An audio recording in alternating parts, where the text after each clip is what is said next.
Mic check 1 2, captions check for YouTube. Mic check 1 2. Good morning, everyone. We'll be getting started here shortly. As a kind reminder, if you are speaking today, please make sure that the light is on the microphone. And before you leave the podium, please make sure that the light on the microphone is off, as I'm about to do right now.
Apologies for the late start. We'll be beginning in just a few minutes.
Good morning and welcome to the December 18th, 2024 meeting of the Texas Commission on Environmental Quality. It is 9:38 and I'm joined by my colleague, Commissioner Caterina Gonzalez, our General Counsel, Mary Smith, and our Public Interest Counsel, Garrett Arthur. For each item that argument or discussion is allowed, we will inform parties and the public of time limits for their discussion. Registration closed at 9:30, but if you would like to address the Commission on a particular item, please either visit our registration table if you're here in person, or if you're on the webinar, email agenda@tceq.texas.gov with your name, affiliation, and the item that you would like to comment on. We'll do our best to accommodate the request. For those making presentations, please wait to begin the presentation until I've asked you to begin speaking, and please check to make sure that your line is unmuted before proceeding. Ms. Smith, please call the first item. Item number 1 is the consideration of the proposal for decision and proposed order concerning the application by Stephen Richard Sellinger for new TIPDES permit number WQ 00161030001. The parties have been notified that the applicant, the protestants collectively, the ED, and OPIC shall have 5 minutes each of oral argument time.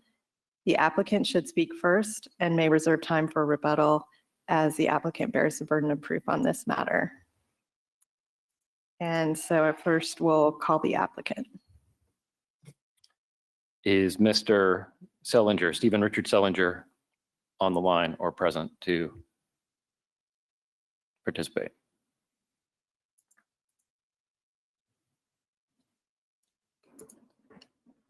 Yeah, I didn't have anyone have a note that he had registered, so Very good. that would mean we would be moving on to the protestants, and we have Mr. Eric Allman and Ms. Stephanie Albright splitting time.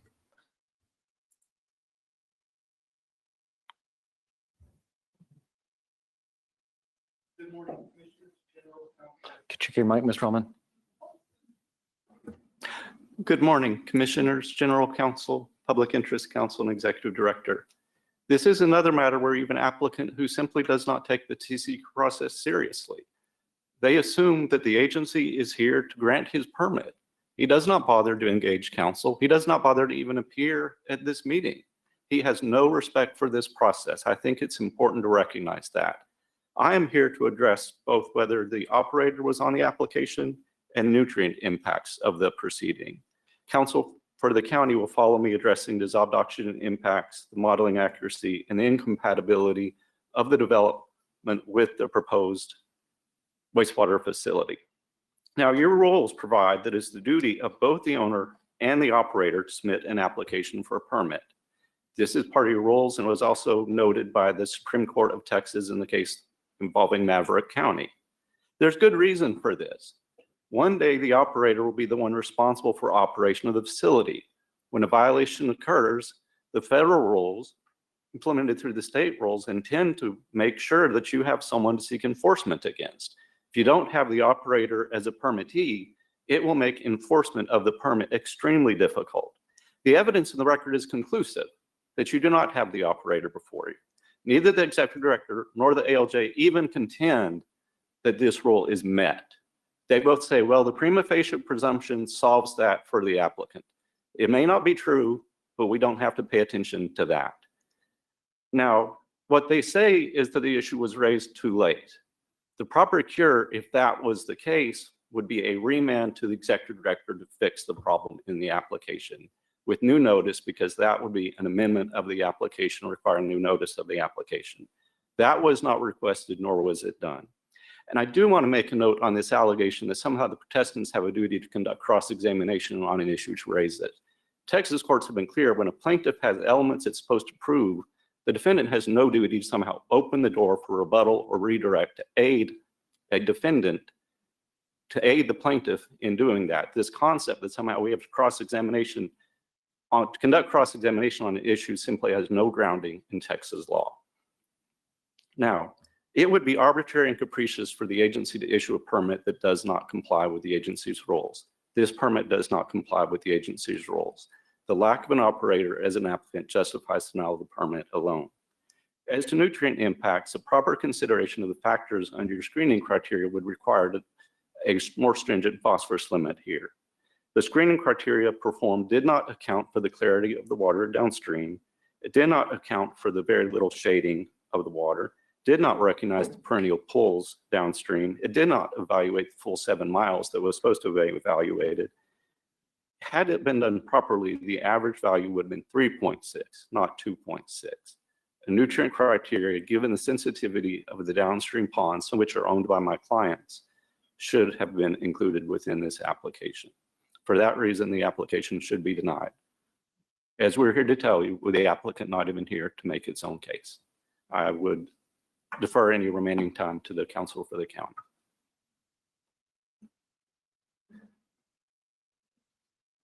And as Ms. Albright is coming up, I just wanted to say I misspoke. Everybody's got 10 minutes. Good morning. Make sure I'm on. My name is Stephanie Albright, and I represent Ellis County, protestant in this matter.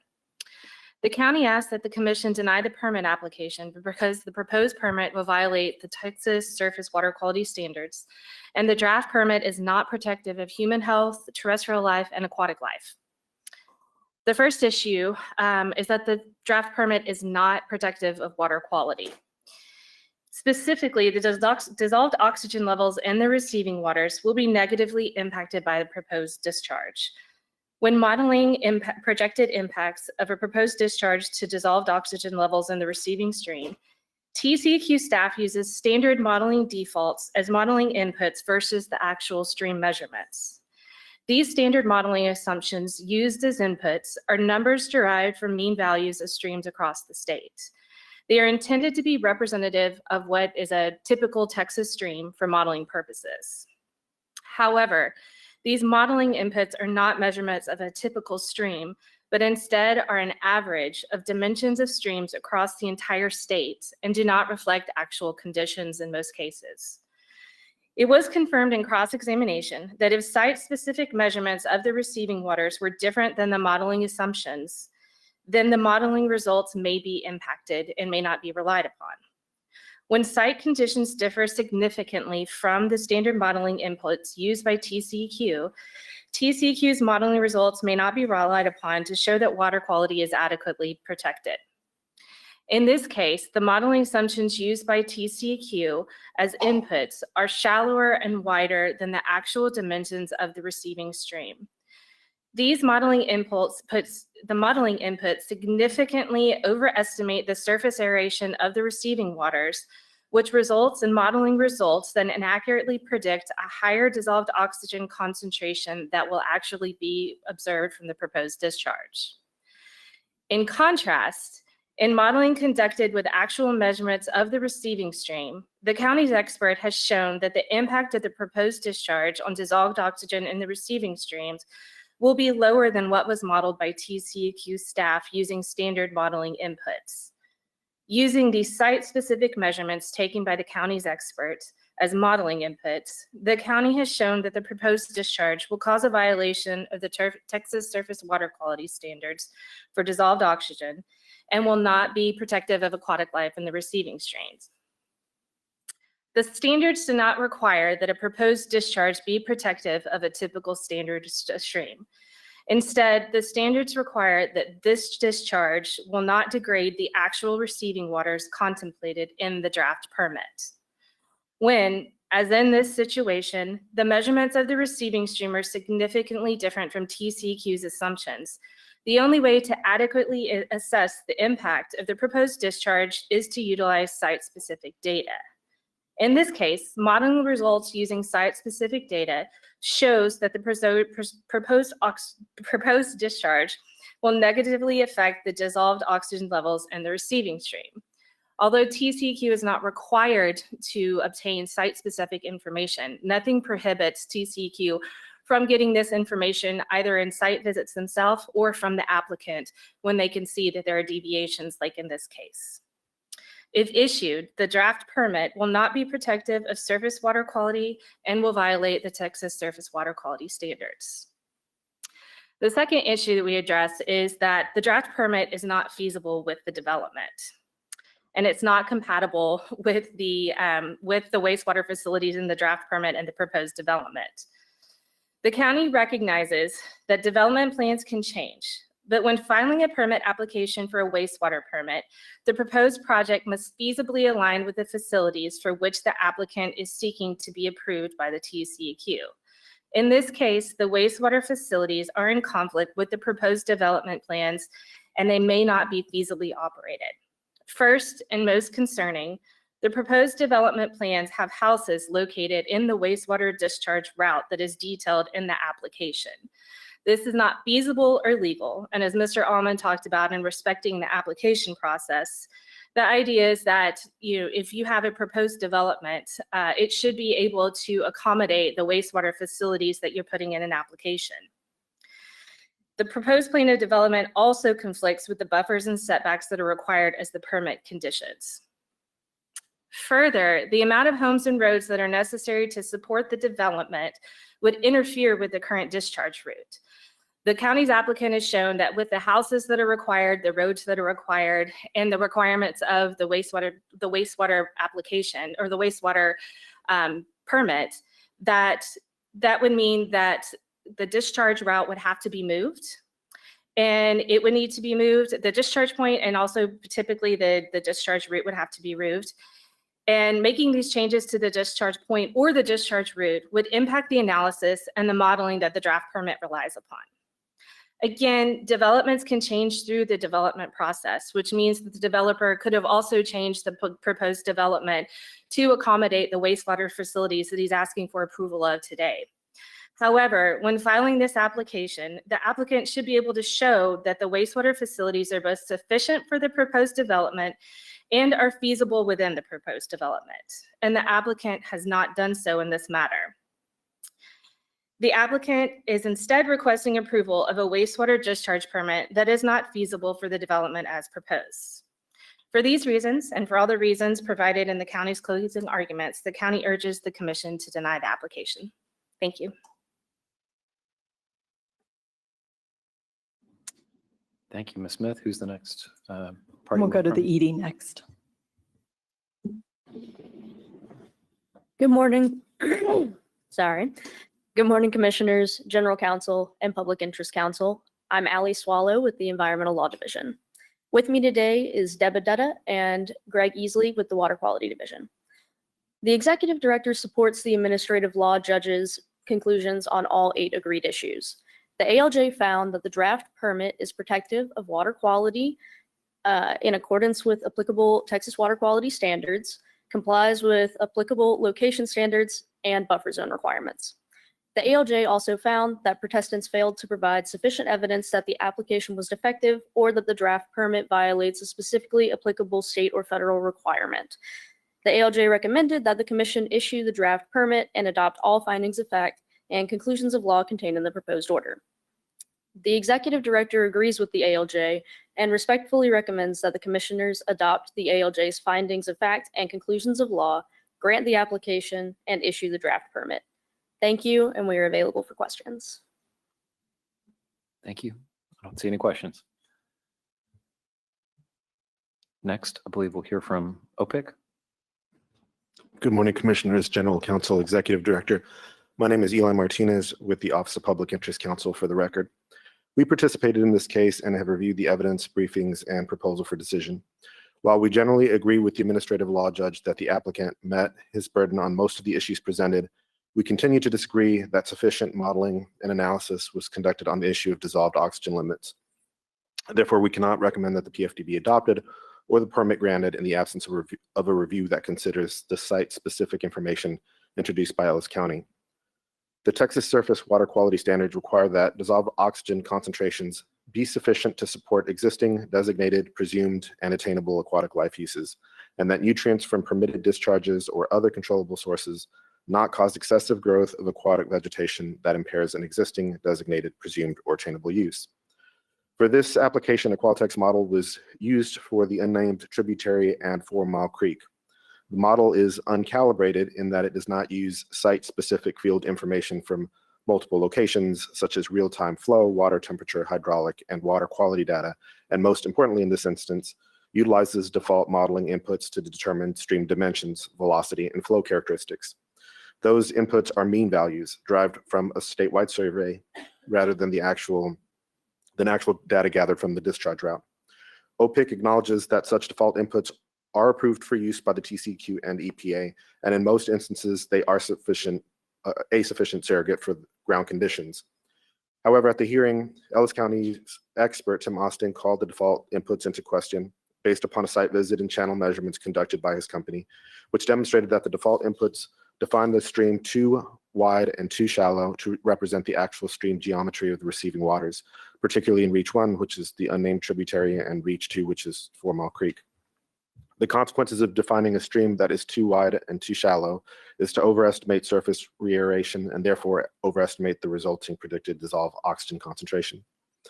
The PFD counters that a single site visit at the 4 sampled points along the discharge route is insufficient to demonstrate that the draft permit would not comply with the surface water quality standards regarding dissolved oxygen, because the standard operating procedures contain sufficiently conservative modeling assumptions as to satisfy the applicant's burden.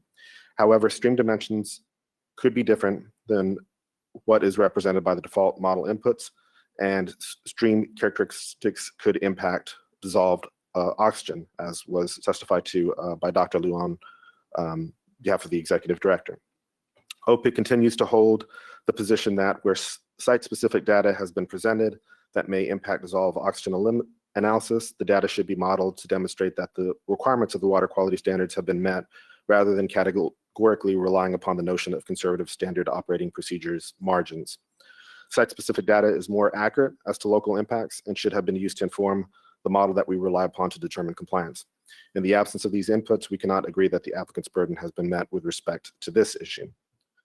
There were other issues raised by the protestants where we agree with the PFD that applicant has met its burden, including total phosphorus, total dissolved solids, plan development, and buffer zone requirements, and we offer no argument with respect to these issues as we agree they were properly analyzed by the ALJ. Thank you. We're available for any questions. Thank you. Seeing no questions, let's move on. And we don't have anyone here for rebuttal. So. Good. Well, Commissioner Gonzalez, I'm in general agreement with the administrative law judge's analysis of the issues raised concerning this proposed permit and I recommend that the commission grant the permit without changes. I was not persuaded that the protestants' testimony and evidence successfully challenged the ED's technical determinations that the draft permit is protective of water quality in accordance with applicable Texas water quality standards based on dissolved oxygen modeling assumptions. I do not believe that a total phosphorus limit is necessary based on the nutrient screening evaluation, and I found the arguments for a need to include a total dissolved solids limit too speculative. I agree with the ALJ's concerns with attempting to implement permit review changes based on potential future development decisions in the area. I believe that the draft permit appropriately requires compliance with our Chapter 309 buffer zone restrictions and location requirements. I'm also fine with the ALJ's proposal for all parties to cover their own respective transcript costs. And finally, I agree that the applicant is the owner for this permit. However, I would recommend small amendments to add a finding of fact 44 that states that the record indicates that applicant has not chosen or contracted with the daily operator at the time the application was filed. And I would remove the incomplete phrase from conclusion of law number 13 to more clearly emphasize that the prima facie demonstration was not rebutted regarding all requirements in 30 Texas Administrative Code, section 305.43A. I would have a recommended motion there, but I'll stop there and see what you think. I'm in agreement with you, and I can offer the motion if you'd like. Go ahead, thank you. I move that we adopt the administrative law judge's proposed order with the following two changes to better document that the record indicated that the applicant owner has not chosen a daily operator and that no evidence was presented that applicant would not continue to exercise decision-making as the permittee. I move that we adopt finding of fact number 44 to state the record indicates that applicant has not chosen or contracted with the daily operator at the time the application was filed. Neither Ellis County nor CAECM presented evidence that the application was incomplete because no operator was included, and modify conclusion of law number 13 to state only that prima facie demonstration was not rebutted regarding 30 Texas Administrative Code section 305.43A and delete the remainder of the sentence, and that we issue TIPD's permit number WQ 0016103-001 in the form of the draft permit submitted by the executive director and adopt the executive director's response to comment. I second that motion. Motion's been made and seconded. All those in favor say aye. Aye. Aye. Motion passes.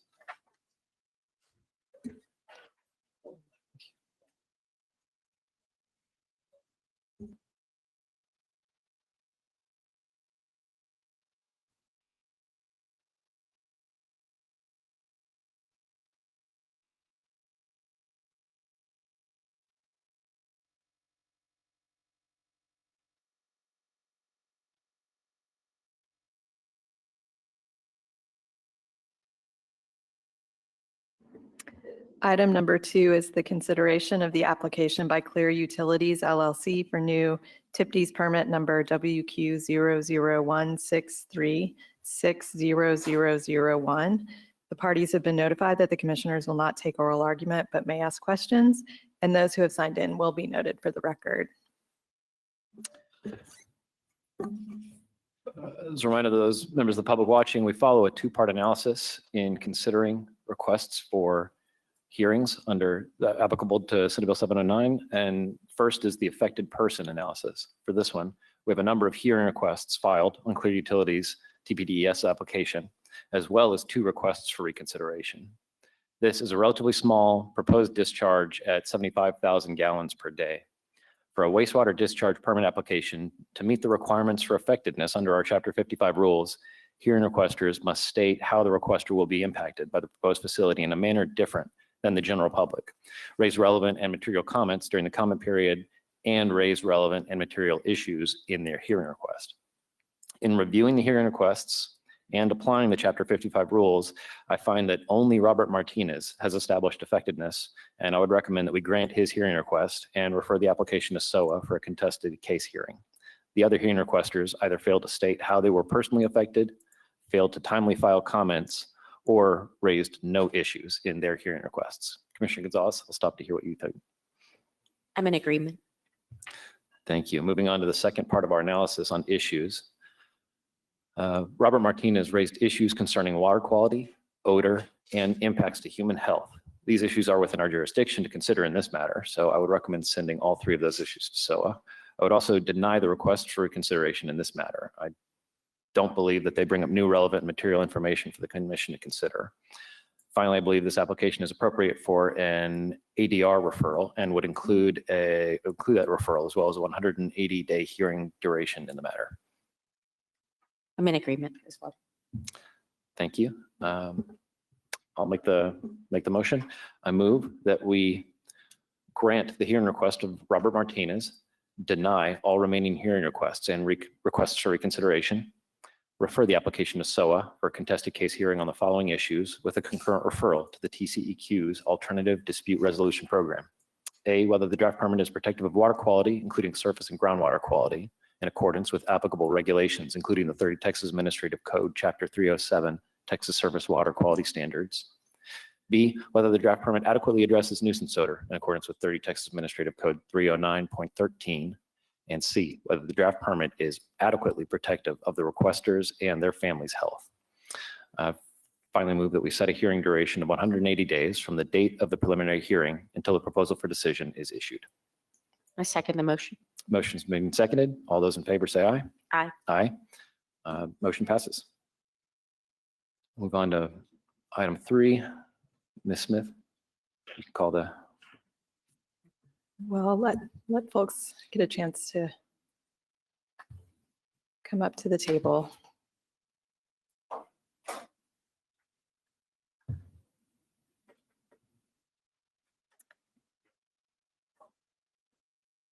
Item number 3 is the consideration of the approval of the 2025 Regional Haze Progress Report for the second planning period. The Executive Director's staff is here to present the item. Good morning, Commissioners, General Counsel, and Public Interest Counsel. On behalf of the Executive Director, I'm Jamie Zeck with the Air Quality Division.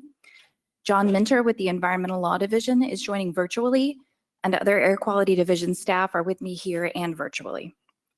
For your consideration today is item 3, the Executive Director's 2025 Regional Haze Progress Report for the second planning period.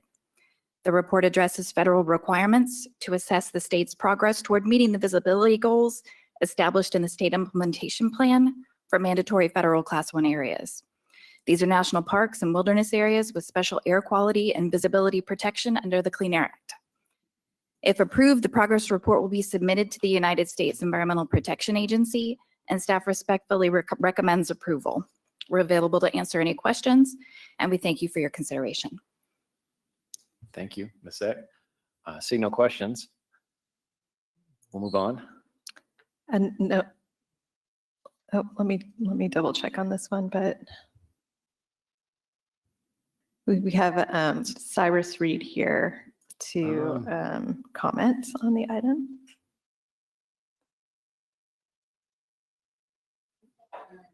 Right. I think we can also check in with OPIC on this. Do you want to take OPIC first? And Yeah. let Mr. Reed come up next. Good morning again, Commissioners, General Counsel, and the Executive Director. I'm Eli Martinez with the Office of Public Interest Counsel. We've reviewed this reporting item on the state's implementation of all measures included in the 2021 Regional Haze State Implementation Plan revision in the second planning period, excuse me, for achieving reasonable progress goals, summarizing emissions reductions achieved tracking changes since the previous regional haze plan, assessing significant changes in anthropogenic emissions, and ultimately determining that a supervision is not needed to reduce visibility impairment at our 2 Class 1 areas in Big Bend and Guadalupe Mountains National Parks. We are pleased that those areas are projected to be below the adjusted glide path at the end of the second planning period.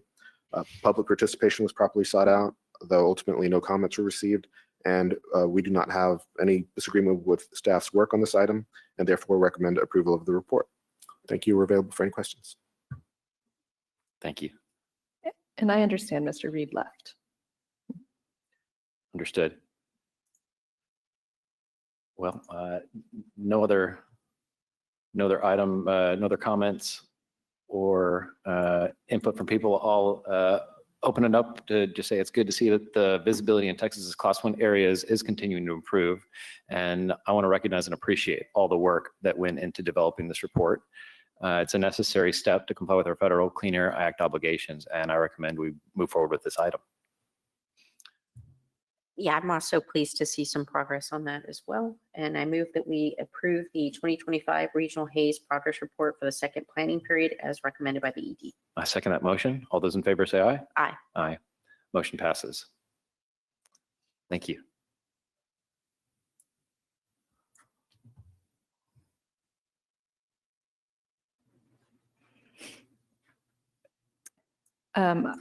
Item number 4 was continued yesterday, so we can move along to item 5. I understand we had some members of the public who had signed up to comment on item 4, and I will point out that we do have a public comment item on our agenda on item 40. So I'll ask Ms. Smith to go through that list and just ask to recognize any of those members who are still present in our audience at that time to comment. Thank you.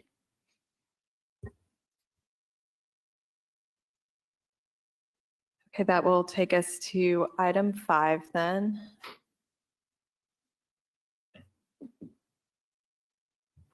Oh, I'll give our staff time to get up to the table and get situated again.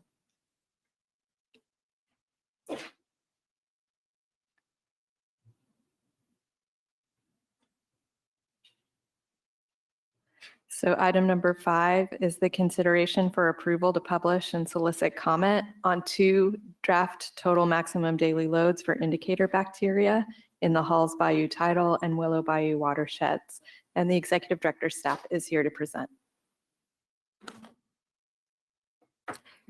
Good morning, Chairman, Commissioners, General Counsel, and Public Interest Counsel. For the record, I am Nicole Hall with the Water Quality Planning Division in the Office of Water. With me today virtually is Wyatt Eason with the Total Maximum Daily Load Program and Aubrey Pawelka with the Environmental Law Division. Today, the Executive Director is requesting the release for public comment of 2 total maximum daily loads for indicator bacteria in the Halls Bayou Tidal and Willow Bayou watersheds. The TMDLs cover 2 assessment units and 2 water bodies within Brazoria and Galveston counties. A stakeholder group was formed with balanced representation of all interested parties and was tasked with providing input on the TMDL document. The development of this document included an active public participation effort and balanced stakeholder group coordinated by TCEQ and the Houston-Galveston Area Council. The success of this project is due to the collaborative effort of the individuals and organizations that put in the time to develop this document to improve water quality in their community. The Executive Director respectfully requests approval to publish the total maximum daily load for public comment.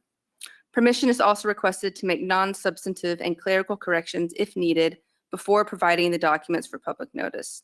Thank you, and we are available to answer any questions that you have. Thank you. No questions. Thank you. Appreciate all the work that goes into this. Do we have a comment from OPIC on this item? Before he begins, Or I'll just note we before- don't have anyone signed in. on Thank this you. item. Yes, Yeah. appreciate it. Good morning, Commissioners. For the record, I'm Garrett Arthur, TCEQ Public Interest Counsel. OPIC supports approval to publish and solicit public comment on 2 draft TMDLs for indicator bacteria in the Halls Bayou Tidal and Willow Bayou watersheds. Thank you. I appreciate the stakeholders' early input on this and for their help in facilitating public participation. Grateful for Ms. Hall recognizing that importance in the process as well. And I see that the Houston Galveston Area Council, as well as the local chocolate-based stakeholders, have played a significant role in helping staff with the development of those proposed TMDLs. Based on my review, I'm ready to move forward with the publication. Commissioner? Same. I also appreciate all the stakeholder engagement that we have with TMDL process. With that, I would move we approve the publication of and solicitation of public comment on 2 draft total maximum daily loads for indicator bacteria in the Halls Bayou Tidal and Willow Bayou watersheds as recommended by the Executive Director. A second. Motion is made and seconded. All those in favor, say aye. Aye. Aye. Motion passes. Thank you.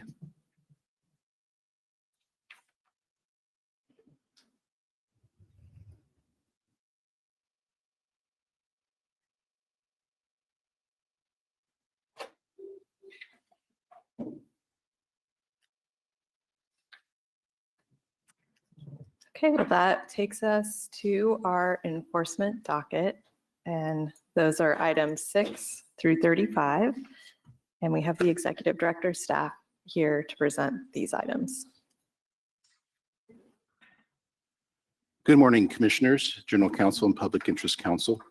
For the record, my name is Michael Parrish of the Enforcement Division, and with me today are Melissa Cordell, also of the Enforcement Division, and Gitanjali Yadav of the Litigation Division, representing the Executive Director. Pending before you are items 6 through 35.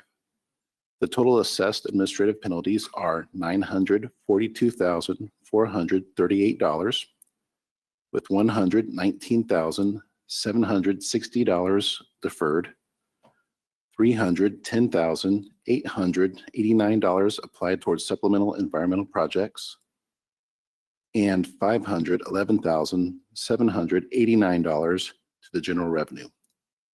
We respectfully request approval of these items and are available to answer any questions you may have. Thank you. No questions at this time? Any members of the public signed up wishing to provide comment? Nobody signed up asking to address the commission, but note that on item 22, we have an individual signed in who's available for questions. I appreciate that. Seeing no questions, we'll hear from OPIC. OPIC has reviewed each of these enforcement items, and we support adoption of all the orders presented by ED staff. Thank you. I've reviewed these items and am prepared to move forward on all of them. But before we do, I just wanted to mention that item 18 caught my eye as the violation is for violating a previous TCEQ default order issued against the respondent. I encourage the executive director to keep a close eye on compliance with this order and consider referring any non-compliance with this default order to the Office of the Attorney General. Commissioner. I'm in agreement, and especially that one should be continued to be watched potentially for Attorney General action. Thank you very much. Care to make a motion? So I move that we adopt items 6 through 35 as recommended today by the Executive Director. I second that motion. All those in favor? Aye. Aye. Motion passes. Thank you very much. We'll move next to Ms. Smith. Item number 36 is consideration of the monthly enforcement report, and the executive director staff is here to present. Good morning, Commissioners, General Counsel, and Public Interest Counsel. My name is Melissa Cordell of the Enforcement Division, and with me are Michael Parrish of the Enforcement Division and Gitanjali Yadav of the Litigation Division. We are here to present the monthly enforcement report for fiscal year 2025 through October. There were 147 effective administrative orders issued, and of those, 13 contain supplemental environmental projects. These orders assessed a total of $1,779,870 with a payable amount of $1,021,806. $510,642 are to be paid for supplemental environmental projects. 2,758 notices of violation have been issued through either our field offices or review of self-reported data in our central office, and 215 enforcement action referrals have been received. There are 3,066 pending administrative orders with 1,451 cases that are on the backlog. 127 cases are pending at the Attorney General's office for representation in district court, and no judgments have been issued. 1,383 cases are being tracked for compliance. We are available to answer any questions you may have. Thank you. Seeing no questions, I'll say that I appreciate the report. Oh, we turn to see if OPIC wants to weigh in on it. Do we? Yeah, thank you. Thank you, Commissioner. We have no comment except to say that we appreciate staff's report. Thank you. And Ms. Smith, I skipped it again. Has anyone signed in on this item? No one has signed in. Thank you. No action is necessary, but I do want to just acknowledge the tremendous effort that goes into our agency's compliance and enforcement activities that are really captured and summarized and almost oversimplified in this report, but it makes it easy for those of us who watch many different warning pieces across the state to quickly move to where things are on the relative workload before our agency. I know folks downtown appreciate that as we head into the legislative session. No more time to remind ourselves about its importance. So thank you very much for that good work. Any other comments? We'll move on. Thank you. Appreciate the report. Okay, because that item requires no action, we will go to item 37. No. Again, give staff some time to get up to the table and get situated.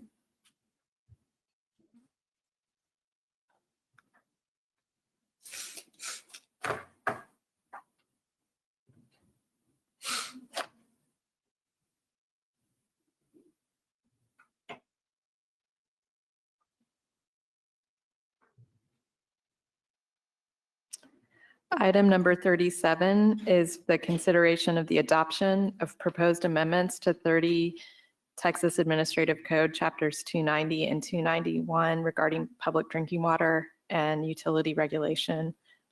The Executive Director's staff is here to present this item. Good morning, Commissioners, General Counsel, and Public Interest Counsel. This adopted rulemaking will amend 30T. Oh, I'm sorry. On behalf of the Executive Director, I am Rhea Miller with the Water Supply Division. With me is Ruth Takeda with the Environmental Law Division. This adopted rulemaking will amend 30 TAC Section 291.143 by changing the term for emergency order appointing a temporary utility manager from a maximum of 180 days to no more than 360 days. The adopted rulemaking will also include the basis for renewing the emergency order under TWC, Texas Water Code, Section 13.4132. The adopted rulemaking will also amend 30 TAC sections 290.46W and 290.46W6 by adding requirements of notification by a non-industrial public water system of an unplanned condition that causes a system outage, issuance of a boil water notice, or other types of drinking water advisories. Additionally, the adopted rulemaking would amend 30 TAC 290.383BII and 30 TAC 291.1611BII by revising the definition of affected utility with a new population of 800,000. Finally, the adopted rulemaking would amend 30 TAC sections 290.3818 and 290.45J to establish both a connection equivalency value used to determine the connection count for recreational vehicle parks that are retail customers of public water systems. The adopted rules were published, or the proposed rules were published in the August 16th, 2024 issue of the Texas Register. A public hearing was held on September 12th, 2024. The public comment period closed on September 17th, 2024. The rule team did receive public comments on 30 TAC 290, And based on those comments, the rule team made the following substantive changes, defining recreational vehicle with the added new definition in 290.3876 based on language in the Texas Water Code 13.087A2. And then to improve clarity, the commission has revised 290.46W to include do not use advisory and do not consume advisory to be consistent with the statute. The rule team did not receive any public comments on 30 TAC 291 during the public comment period, and thus no changes were made. In conclusion, staff respectfully recommends adoption of this rulemaking to chapters 290 and 291. Additionally, staff requests authorization to make non-substantive revisions necessary to comply with Texas Register requirements. Thank you. We are available for questions. Thank you. No questions at this time. Ms. Smith, is anyone signed in on this item? No one has signed in on this item. Comments from OPIC? Good morning, Commissioners, General Counsel, and Executive Directors, attorneys, and staff. For the record, I'm Jennifer Jameson on behalf of OPIC. OPIC has reviewed this rulemaking and respectfully recommends adoption of the proposed amendments to relevant sections of 30 TAC Chapters 290 and 291 regarding public drinking water and utility regulations. OPIC specifically notes the potential benefit to the public of this rulemaking and that it could result in emergency resources being allocated to the public more readily in the event of an outage. OPIC will remain a resource to the public throughout adoption proceedings. Thank you. We're available for questions. Thank you very much. Seeing no questions, I'll offer that after reviewing the back materials and the comments provided in this matter, I believe that this rulemaking is an appropriate statutory implementation of the legislation that passed last session.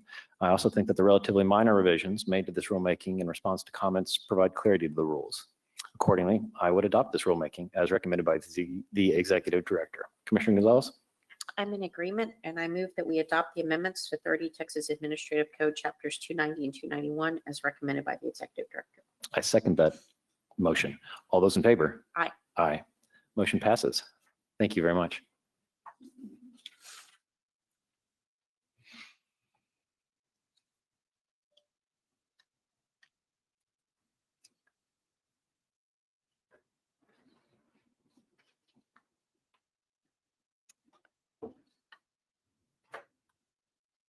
That's going to bring us to item 38. And again, we'll give people time to get to the table.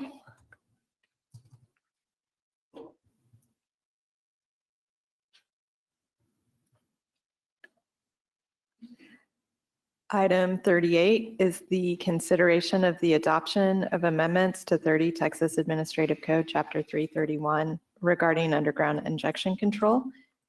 And the Executive Director staff is here to present this item. Good morning, Chairman, Commissioners, General Counsel, and Public Interest Counsel. On behalf of the Executive Director, I am Dan Hanna with the Underground Injection Control Permit Section. The Executive Director requests your approval for adoption of amendments to 30 TAC Sections 331.11 and 331.132 of the Underground Injection Control Rules. The rulemaking implements Senate Bills 786 and 1186 from the 2023 Texas Legislature. The amended rules would reflect the Railroad Commission's responsibility for the regulation of closed-loop geothermal injection wells and brine mining injection wells as established by the legislature. The Executive Director requests your approval of the adoption of these rules and permission to make non-substantive corrections if necessary to comply with Texas Register requirements. Thank you for your consideration. We are available to answer any questions. Thank you. Seeing no questions. Ms. Smith, has anyone signed in on this item? No one has signed in. We'll hear from OPIC. Good morning, Commissioners, General Counsel, and Executive Director staff. For the record, I'm Pranjal Mehta on behalf of OPIC. Our office has reviewed the rulemaking adoption. OPIC understands that this rulemaking implements Senate Bills 786 and 1186, which address the agency's jurisdiction over closed-loop geothermal injection wells and brine mining injection wells in Texas. The adopted rules remove commission requirements for regulating closed-loop geothermal injection wells and recognize the Railroad Commission's jurisdiction over these wells and Class 5 injection wells used for brine mining. OPIC agrees that this adoption will guide the public to the appropriate state agency and result in a more streamlined and efficient permitting process for the regulated community. We also reviewed the comments received and agree with the ED's response. In conclusion, OPIC supports adoption. Thank you. Thank you very much. Seeing no questions, I believe this is an appropriate rulemaking. It implements legislative direction that we received after reviewing the backup materials and the comments provided in the matter. I support adoption of the rulemaking as recommended by the Executive Director. Commissioner? In agreement? I move we adopt the amendments to 30 Texas Administrative Code Chapter 331, Underground Injection Control, as recommended by the Executive Director. Second? All those in favor say aye. Aye. Aye. Motion passes. Thank you very much.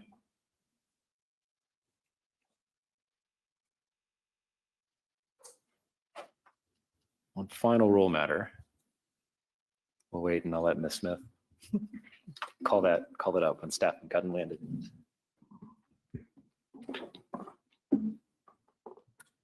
Okay, that takes us to item 39, which is the consideration of the publication of and hearing on proposed new 30 Texas Administrative Code, Chapter 353, which is the Leaking Water Wells Grant Program.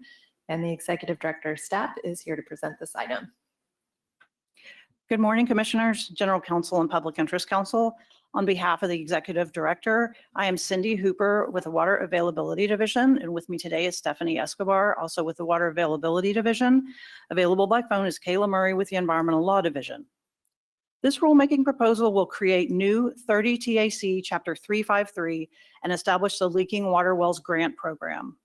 The proposed rule implements House Bill 4256 passed during the 88th Texas Legislature's regular session in 2023. The bill establishes who the program applies to and describes which projects are available to receive grants. HB 4256 requires TCEQ to establish and administer the program, provide grants to eligible groundwater conservation districts, establish criteria for prioritizing projects, and establish standards to ensure that wells in the program are permanently plugged. The proposed rule includes the following criteria for prioritizing projects: well characteristics, environmental considerations, well site safety and access issues, economic considerations, and other priorities determined by the Commission. The proposed rule includes criteria for ensuring that a well is permanently plugged.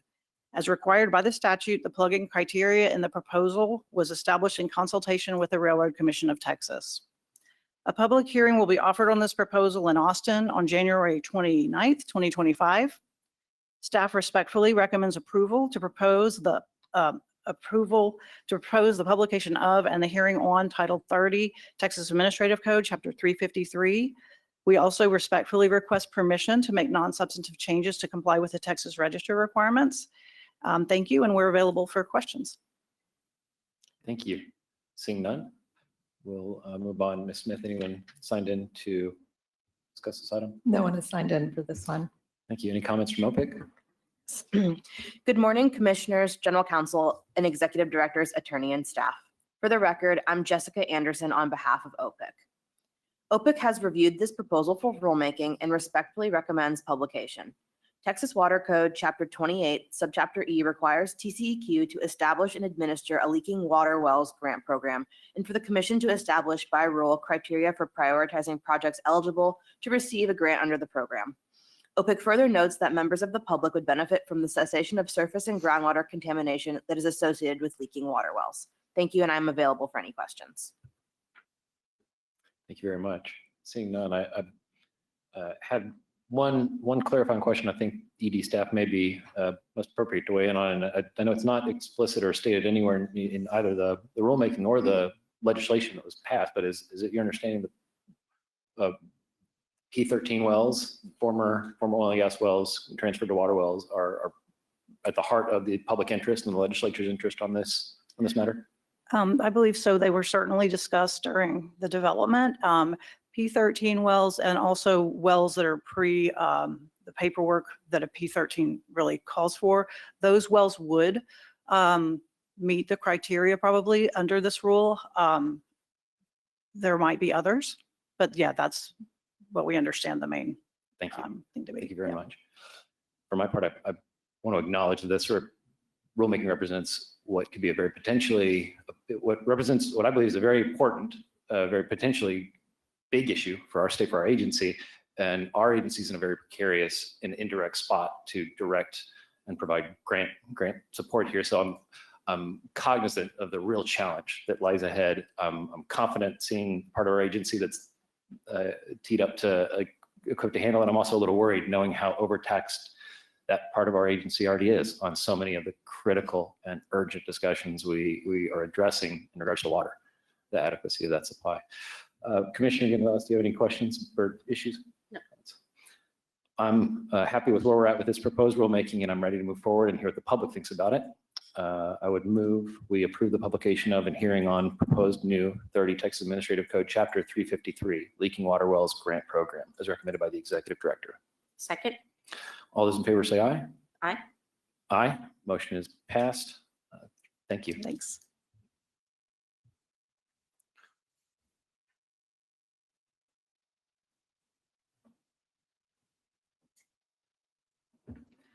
Okay, well, that brings us to our public comment session, and we do have some folks signed in for public comment.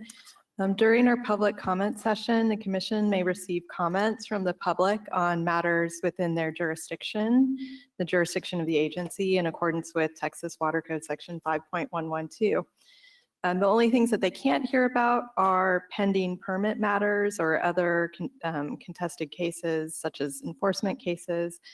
Those are subject to a prohibition found in the Texas Government Code that requires that all parties to those matters be present when people are discussing those with the commission. So in the interest of time, speakers will be limited to 3 minutes each, with total time for public comment limited to 1 hour. I'd also like to note that the commission's discussion of subjects for which public notice has not been given are limited to statements of specific factual response and the recitation of existing policy. And so with that, I believe we have two folks who are actually here in person. So please forgive me if I mispronounce the name, but Gracia Jimenez. And you can come up to the podium and make sure the light is on.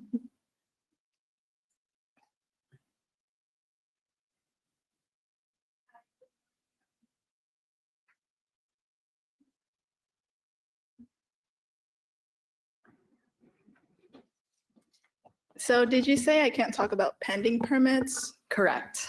So I wrote down what I was going to talk about. Does that apply to this that I can talk about? I can give a brief summary of what it consists of. Sure. Okay. So I live in a ranch, me and my brother and our family, and there's already 3 concrete plants within 1 mile from us, and they're about to build a 4th. And we just want to see what can be done about that pending permit. We're just being landlocked within our own house, and it's like an agriculture zone, it's a ranch zone. And that's probably in the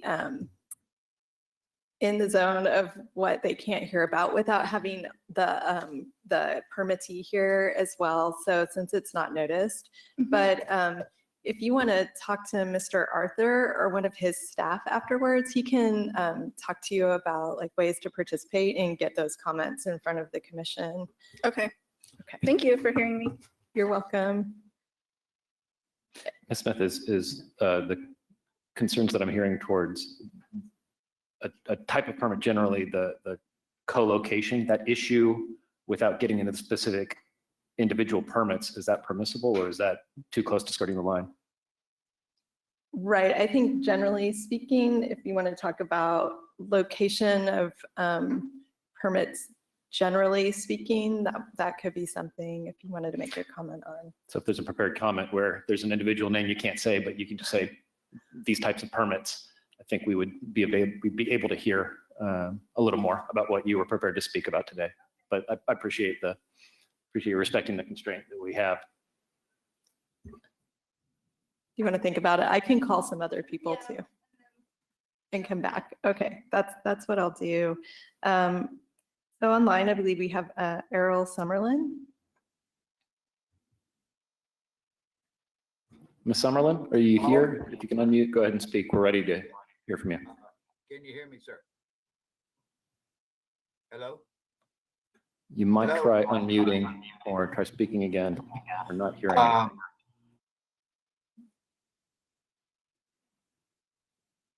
Can you hear me now? There we are. Mr. Summerlin, there you are. Hear you just fine. All right. Okay, thank you. Good morning, commissioners. My name is Errol Summerlin. I'm co-founder of CAPE, the Coastal Alliance to Protect Our Environment. For the record, I want to announce that I'm now permanently located to Salisbury, Maryland. I went to high school in San Antonio and lived in Portland, Texas for 40 years. While I no longer reside in Texas, my blood's still there.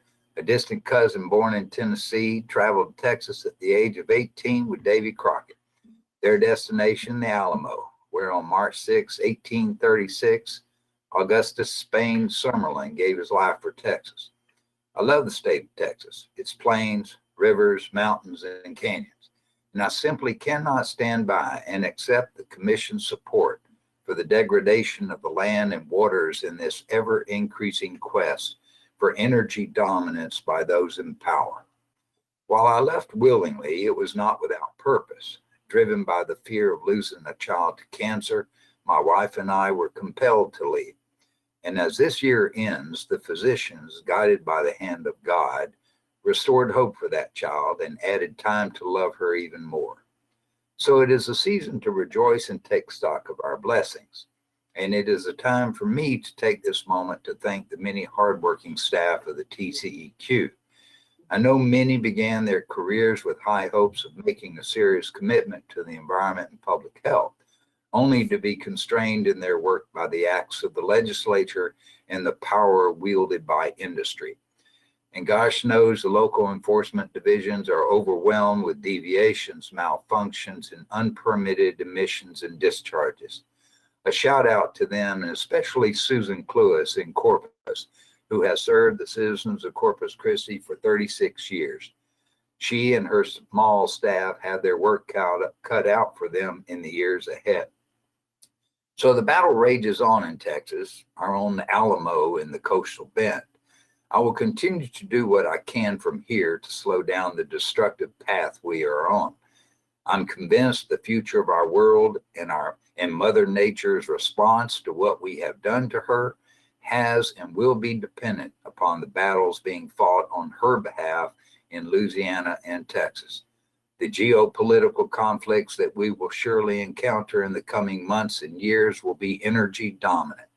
And what happens in Texas will dictate the future. CAPE and all the other fine folks in Texas will continually engage you, the legislature, and the federal government to protect public health and the environment. Some say the new administration will be a blow to efforts across the country. I just tell them now you'll see what we've been fighting the past 10 years with the TCEQ. Thank you. We'll see you in the new year, and Feliz Navidad. Thank you, Mr. Summerlin. The next person I have on my list is Joshua Shankles, also virtual. Mr. Shankles? Hello, can you hear me all right? We can. Is it possible to turn the volume up a little in the room in here? We can hear you. Go right ahead. Good morning, commissioners, council, and guests. My name is Joshua Shankles. I'm the managing director for the Lubbock Compact Foundation in Lubbock, Texas, a nonprofit C3 entity that does public policy advocacy, government oversight, and community organizing. And I was signed up to speak to you about agenda item 4 regarding determining attainment of air quality as reported to the EPA. Our organization was the recipient of a federal award for enhanced air quality monitoring for communities. And we have deployed a network of 40 air quality sensors across the city of Lubbock that was completed in June 30th of this year and have been continuously monitoring air quality for the city from that time. Our monitoring network is low-cost sensors that are not of a regulatory function. However, our project has a regulatory monitor, and all of these sensors were indexed to our FVM regulatory monitor and show a high correlation of between 0.9 and 1 to the regulatory standard monitor and for PM 2.5. And so we have excellent granularity and quality data on this matter.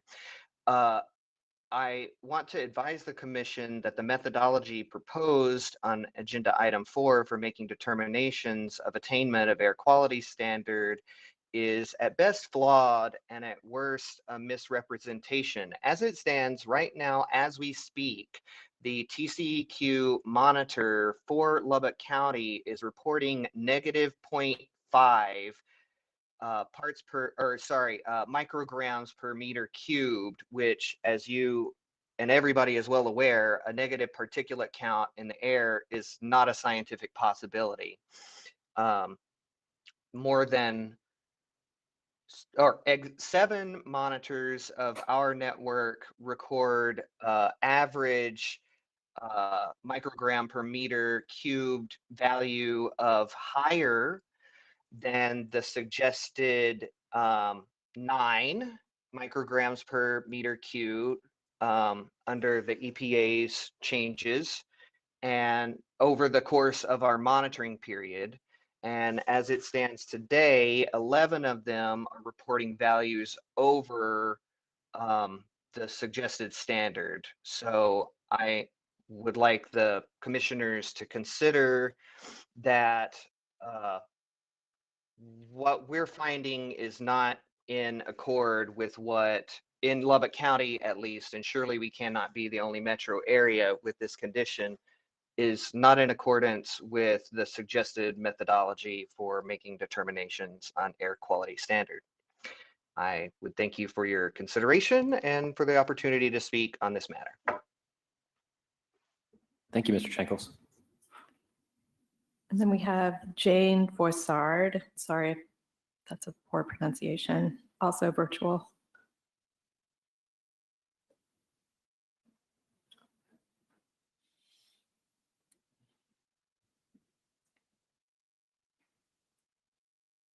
If you're trying to speak now, we can't hear anything. If you might try unmuting. I am unmuted. Hear you now. Perfect. Go ahead, Okay, thank awesome. you. Yeah, I'm Jane Voissard. I'm a volunteer with Midlothian Breathe. Like the name implies, I live in Midlothian, Texas. We're located south of Dallas County and east of Tarrant County. And as residents, we're right in the middle of 3 cement plants and a steel mill. Together, along with other local polluters, these industries account for the largest concentration of harmful emissions in the surrounding 10-county area of north central Texas. I know TCEQ is indicating that Ellis County has not generated valid design values for 2023 and 2024. Want to know why? Because TCEQ has failed to relocate and reestablish the single monitor that area residents rely on to safeguard our public health. These monitors are the only way to enforce industry action, which is pitifully evident right now. The last official data shows that Ellis County is in the red, in other words, out of compliance with the new PM 2.5 standards. TCEQ has just shrugged their shoulders and declared our county unclassifiable. And that has me seeing red right now. This monitor was taken down in April 2022. We were told it would take a year to reinstate.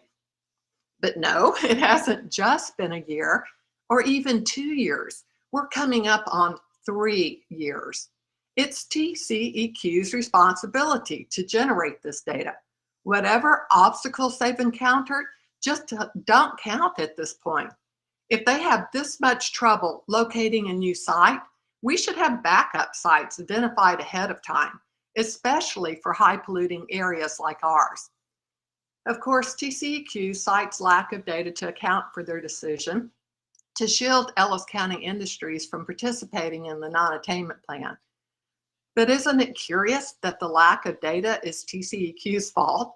Maybe that's why they want to shove it into unclassifiable without any other justification. One more thing, because of prevailing winds in our area and the super plume effect of our close concentration of heavy industry, there is no question that Ellis County contributes to PM levels in Tarrant and Dallas counties, both of which have been identified in non-attainment. It is a fact that Ellis County spits out almost twice the amount of pollutants of Tarrant and Dallas counties combined. However, TCEQ, faced with uncertainty, wants to give our local polluting industries a free pass. Instead, the agency needs to fulfill its civic duty and protect our public health. Ellis County should be participating in upcoming non-attainment plans. Based on the last available data and its substantial polluting impact on neighboring counties that are in non-attainment. Thank you. Thank you, Ms. Broussard. Lauren Godshaw, also virtual.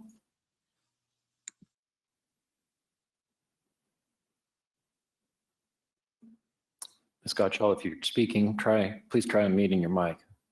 Hello, can you hear me? Yes, thank you. Go ahead. Thank you. Hi, good morning. Commissioners and Council, my name is Lauren Godshaw. I'm an attorney with Earth Justice. I'm here today on behalf of my clients, Air Alliance Houston and Midlothian Breathe, from whom you just heard, and I'm joined in these comments by Rethink I-35 and CREAM, the Coalition for Responsible Environmental Aggregate Mining.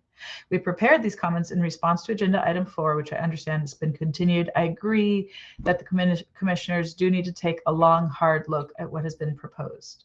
As you undertake that process, I'd like to offer these comments. To begin, we have greatly appreciated TCEQ's willingness to engage with the public throughout the designation process, including in many formal and informal public meetings.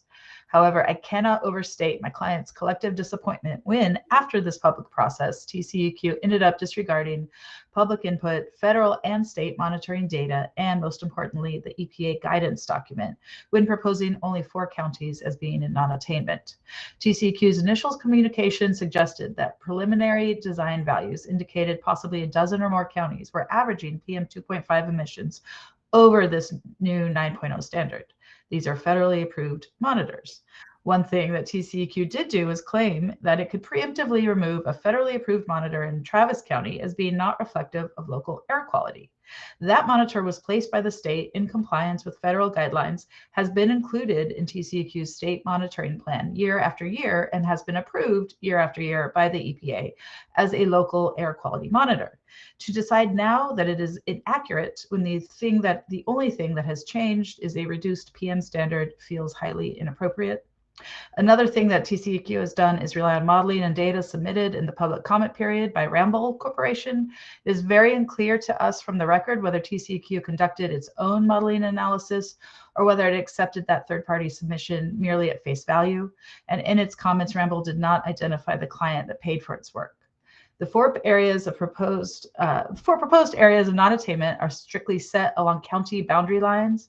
This is not in line with the EPA's guidance document, again, nor does it reflect what the state is already doing for ozone, which uses the MSA Metropolitan Service Area delineation. This would be much more accurate to ensure areas like Williamson County and Ellis County, which are massive sources of PM emissions and which are adjacent to non-attainment areas, but do not have operating FRM monitors themselves could nonetheless be included in a non-attainment designation. The people living in and around Williamson and Ellis counties and others don't have better health outcomes simply because the air isn't being monitored directly above them. TCEQ has excluded border areas because high split modeling demonstrated that those counties are impacted by significant amounts of international emissions. If high split or other source area modeling is appropriate for use, as TCEQ appears to concede and EPA has also suggested, then such modeling should also be used statewide, not just on the border. This would help capture actual air quality conditions in non-monitored areas adjacent to the monitored areas. And for that matter, we do not concede that TCEQ should simply give up on border air quality either. EPA is going to use a slightly different data set than TCEQ has used because it will have additional years worth of data as it undertakes its analysis. This is a period while we wait that could be a time for TCEQ to acknowledge that PM is a serious health problem and to begin ramping up its plans, programs, and budgeting and hiring to address that issue now rather than being potentially surprised and unable to comply in a year. We have submitted written comments to TCEQ on this, and we adopt and reiterate those comments in full. Thank you so much for the opportunity to speak. Thank you. That brings us back to Ms. Jimenez.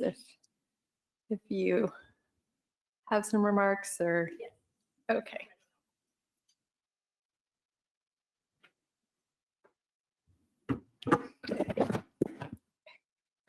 Good morning, Commissioner and Council. I am here to request a public hearing and a request of relocation and a public comment on a proposed concrete plant.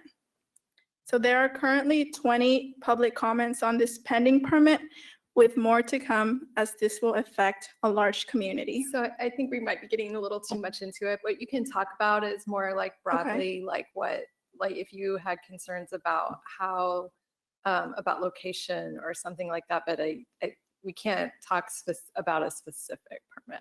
Okay. Then I will mention how there are already 3 other concrete plants within 1 mile of our community. So this will be a 4th concrete plant. It's also important to note that the area that we're in suffers from drought, and concrete, it's a production that's water intensive, and the establishment of a concrete plant could place significant strain on our already limited water supply. And I think it goes to say that the impact of another plant could also exacerbate the strain of water and air pollution. So I think a 4th concrete plant within a 1 mile radius, I think you don't need a lot of studies to show how that's going to affect the air quality. And given these serious health implications and environmental issues, I'd say this is a humanitarian issue. So I urge the Texas Commission of Environmental Quality to reconsider the approval of this project. It's on County Road 289, Georgetown, Williamson County. And ask them to disregard that specific information. Thanks. Erin Jimenez? None, okay. And that brings us to the end of the list that I have. Does anybody else have, is there anyone in the audience or on the line?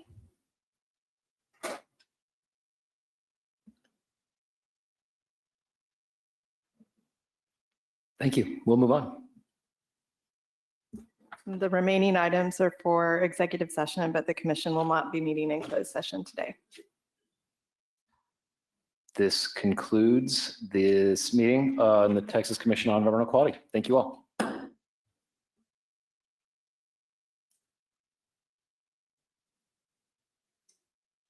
I'll note for the record the time.